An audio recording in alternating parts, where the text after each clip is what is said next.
Imagine if you could decide on the country's budget. How would you work out how much the NHS should get each year? How much would you give to education or to the armed forces?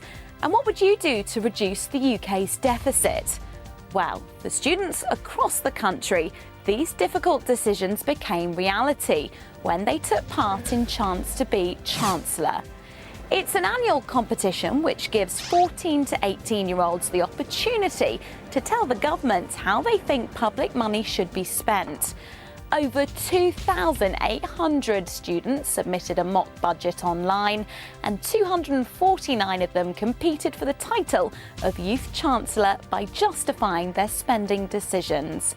They argued their case in a number of ways, including speeches, websites and even short films.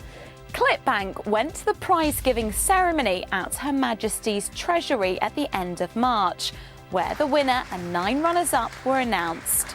The winning entry by 15-year-old Priyesh Patel stood out because of the sheer amount of time and enthusiasm he put into it.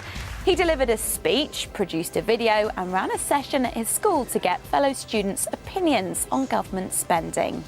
I decided my spending priorities by doing some background research about the decisions I made. So some things I wasn't sure on, for example, was with the defence budget.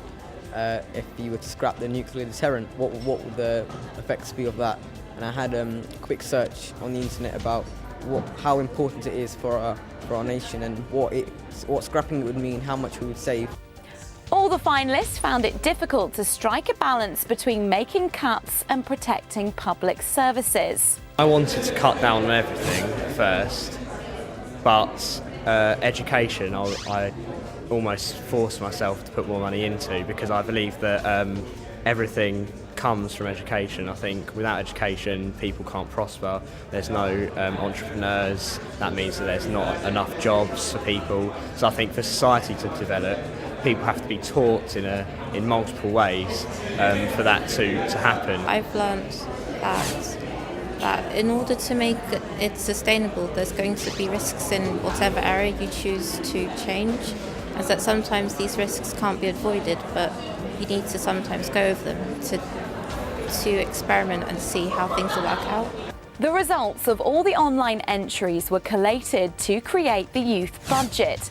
Young people decided that public spending should be reduced by £35 billion, which is close to 60% less than the government's actual proposed cuts.